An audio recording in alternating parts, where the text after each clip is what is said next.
উত্তর আমেরিকার কলোরাডো অঙ্গরাজ্য বরফে ঢাকা পাহাড়, ঘন পাইন বন এবং শ্বাসরুদ্ধকর প্রাকৃতিক সৌন্দর্যের জন্য বিশ্বজুড়ে পরিচিত।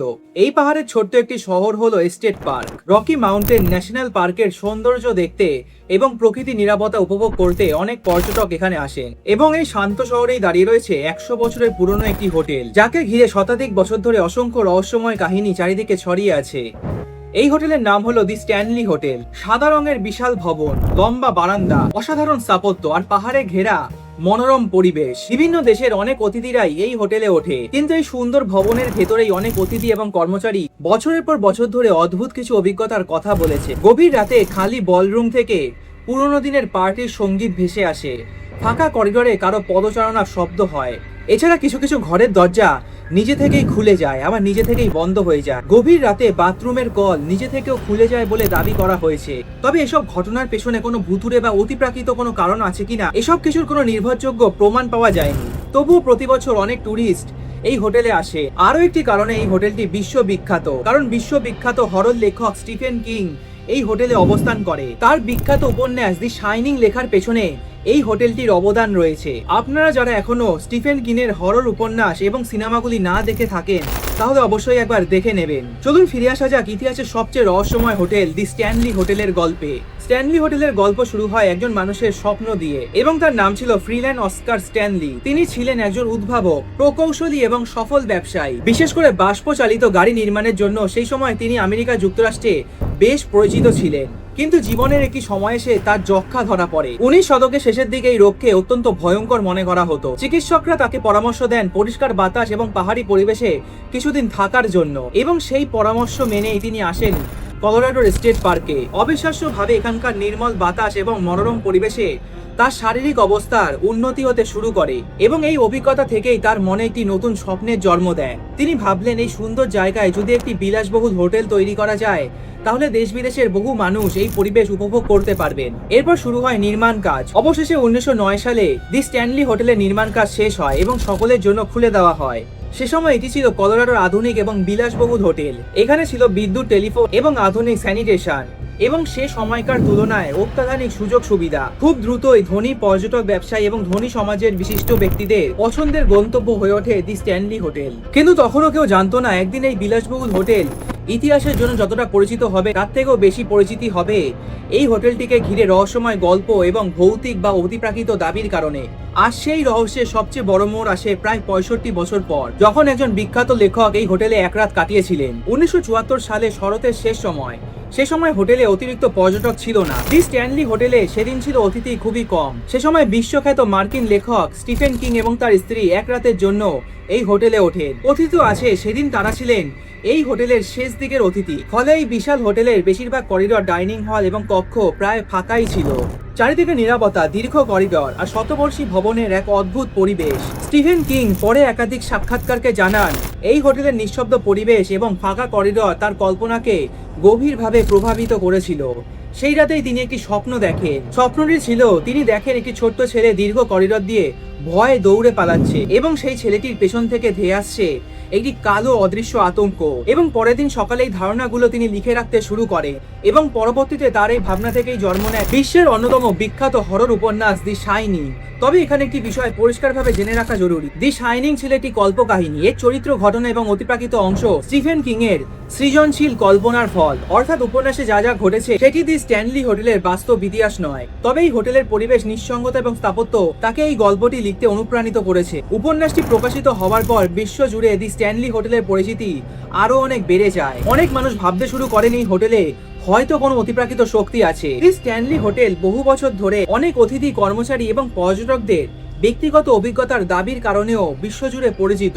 সবচেয়ে আলোচিত দাবিগুলোর মধ্যে একটি হলো কনসার্ট হল বা বলরুমকে ঘিরে। অনেক দর্শনার্থী বলেছেন গভীর রাতে কোনো মানুষ না থাকা সত্ত্বেও ওই রুমগুলো থেকে অদ্ভুত পুরনো দিনের পিয়ানোর সুর অথবা পার্টির সঙ্গীত ভেসে আসছে, কিন্তু সেই শব্দটি কোথা থেকে আসছে সেই উৎস খুঁজতে গিয়ে কোনো কিছু পাওয়া যায়নি। কিছু কিছু অতিথি বলেন রাতের নিরাপত্তায় তাদের মনে হয়েছে যেন কেউ ধীরে ধীরে করিডোরের দিকে হেঁটে যাচ্ছে, কিন্তু চারপাশে তাকালে কাউকেই দেখা যায় না। আবার কোনো কোনো ঘরে হঠাৎই দরজা নিজে থেকেই বন্ধ হয়ে যায়। আবার নিজে থেকেই খুলে যায়। তবে এসব ঘটনা সবই মানুষের ব্যক্তিগত অভিজ্ঞতার দাবি। আজ পর্যন্ত এই ঘটনাগুলোর কোনোটি নির্ভরযোগ্য বৈজ্ঞানিক গবেষণায় অতিপ্রাকৃত বলে প্রমাণিত করা যায়নি। তবু এসব গল্পগুলো ধীরে ধীরে স্ট্যানলি হোটেলকে বিশ্বের সবচেয়ে আলোচিত রহস্যময় হোটেলে পরিণত করেছে এবং এমনকি শোনা যায় পরবর্তীতে অনেক প্যারানর্মাল ইনভেস্টিগেশন টিম এই হোটেলে এসে নিজেদের মতো করে তদন্ত চালিয়েছে। দি স্ট্যানলি হোটেলের সবচেয়ে বেশি আলোচিত বিষয়গুলো হলো নির্দিষ্ট কিছু কক্ষ। বহু বছর ধরে এই কক্ষগুলোকে ঘিরে অসংখ্য গল্প এবং ব্যক্তিগত অভিজ্ঞতার দাবি প্রচলিত হয়ে আসছে। সবচেয়ে পরিচিত 217 নম্বর কক্ষ অর্থাৎ রুম নাম্বার 217। আলোচনায় আসে 1911 সালে হোটেলের বিদ্যুৎ সরবরাহ কাজ চলাকালে একটি গ্যাস বিস্ফোরণে একজন কর্মচারী এলিজাবেথ উইলসন খুবই গুরুতর আহত হন। অলৌকিকভাবে তিনি প্রাণে বেঁচে যান এবং পরে অনেক বছর তিনি হোটেলে কাজও চালিয়ে গেছে। এবং এই ঘটনাটির পর থেকেই লোকমুখে রুম নাম্বার 217 কে ঘিরে বিভিন্ন গল্প চারিদিকে ছড়িয়ে পড়তে শুরু করে। কিছু অতিথি দাবি করেছেন এই কক্ষে তাদের জিনিসপত্র নিজে থেকেই জায়গা বদলে নিয়েছে। এমনকি কেউ কেউ বলেছেন ফিরে এসে তারা দেখেছেন তাদের লাগেজ সম্পূর্ণভাবে গুছিয়ে রাখা হয়েছে। তবে এসব ঘটনার কোনোটি স্বতন্ত্র ঐতিহাসিক প্রমাণ নেই। এসব ব্যক্তিগত অভিজ্ঞতার বর্ণনা এবং লোককাহিনীর অংশ। রুম নাম্বার 217 ছাড়াও রুম নাম্বার 401, 407 এবং রুম নাম্বার 428 কে নিয়েও বিভিন্ন দাবি প্রচলিত রয়েছে। কেউ কেউ বলেছে এই কক্ষগুলোর ভেতরে গভীর রাতে অদ্ভুত কিছু শব্দ শোনা যায়। আবার কেউ বলেছেন অন্ধকার এই কক্ষের কোনায় রহস্যময় ছায়ামূর্তি দাঁড়িয়ে থাকতে দেখা যায়, কিন্তু লাইট অন করলে কিছুই দেখা যায় না। আবার কেউ কেউ বলেছে রাতের বেলা বাথরুমের কল আপনি খুলে যায়, আবার নিজে থেকেই বন্ধ হয়ে যায়। কিন্তু এত কিছু ঘটলেও এই সমস্ত ঘটনার পেছনে কোনো নির্ভরযোগ্য বৈজ্ঞানিক গবেষণা বা সরকারি তদন্তে অতিপ্রাকৃত ঘটনার নিশ্চিত প্রমাণ পাওয়া যায়নি। দি স্ট্যানলি হোটেলকে ঘিরে যত রহস্যময় গল্প ছড়িয়ে পড়তে থাকে ততই এটি প্যারানর্মাল অনুসন্ধানকারীদের আগ্রহের কেন্দ্রবিন্দু হয়ে ওঠে। অনেক অনুসন্ধানকারী জানিয়েছেন তাদের রেকর্ডারে অদ্ভুত কিছু শব্দ ধরা পড়েছে। ফাঁকা কক্ষে অজানা উৎস থেকে ক্ষীণ কণ্ঠস্বরের মতো আওয়াজ বা শব্দ শোনা গেছে। তাপমাত্রা কমে যাওয়ার ঘটনার কথা উল্লেখ করেছে। এই হোটেলের রহস্যময় পরিবেশ এবং শতবর্ষী ইতিহাস আজও অসংখ্য মানুষের কৌতূহলের কেন্দ্র। সময়ের সঙ্গে সঙ্গে পুরনো কাঠ, লোহার কাঠামো এবং পাইপলাইন তাপমাত্রার পরিবর্তনের কারণে প্রসারিত বা সংকুচিত হয়, ফলে গভীর রাতে মাঝে মধ্যেই অদ্ভুত কিছু শব্দ শোনা যায়। পাহাড়ি এলাকায় বাতাসের গতি সবসময় একই রকম থাকে না, খুব দ্রুত পরিবর্তন হয়। ফলে জানলা, ছোট ছোট ফাঁক অথবা দরজার নিচ দিয়ে হঠাৎই যদি পাহাড়ি ঠান্ডা বাতাস প্রবেশ করে তাহলে স্বাভাবিকভাবেই ঠান্ডা অনুভূতি মনে হতে পারে। অর্থাৎ এইসব ঘটনাগুলি অনেক মানুষের কাছে অতিপ্রাকৃত এবং ভৌতিক বলে মনে হয়। দি স্ট্যানলি হোটেলে ঘটা কোনো ঘটনাকেই বিজ্ঞান অতিপ্রাকৃত হিসাবে নিশ্চিত করতে পারেনি।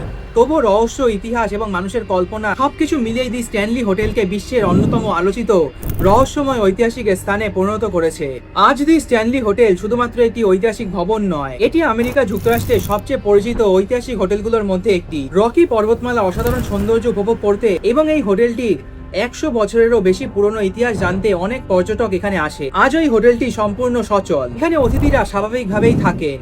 অনুষ্ঠান, বিয়ে, সম্মেলন এবং নানা রকমের সাংস্কৃতিক অনুষ্ঠান নিয়মিতভাবেই অনুষ্ঠিত হয়। অর্থাৎ যে জায়গাটিকে অনেকে বিশ্বের সবচেয়ে রহস্যময় ভৌতিক স্থান বলে মনে করে, সেই জায়গাটি আজ হাজারো মানুষের স্বাভাবিক আতিথেয়তার কেন্দ্র। আর বিশ্বখ্যাত লেখক স্টিফেন কিং এর এখানে অবস্থান এই হোটেলটিকে বিশ্ব জুড়ে আরো পরিচিত করে তোলে। তার বিশ্ববিখ্যাত উপন্যাস দি শাইনিং প্রকাশিত হওয়ার পর অনেক মানুষ এই হোটেলটিকে রহস্যের চোখে দেখতে শুরু করে, যার ফলে বাস্তব ইতিহাস, লোককাহিনী এবং সাহিত্য ধীরে ধীরে একসাথে মিশ্রিত হয়ে যায় এবং সময়ের সঙ্গে সঙ্গে বছরের পর বছর ধরে এই গল্পগুলো আরো বেশি জনপ্রিয় হয়ে ওঠে। এখানে আসা প্রতিটি মানুষ একইভাবে জায়গাটিকে দেখলেও তাদের অভিজ্ঞতা একরকম হয় না, কারণ কারো কাছে এটি শুধুমাত্র একটি সুন্দর ঐতিহাসিক হোটেল, আবার কারো কাছে এটি রহস্যে মোড়া একটি কিংবদন্তির স্থান।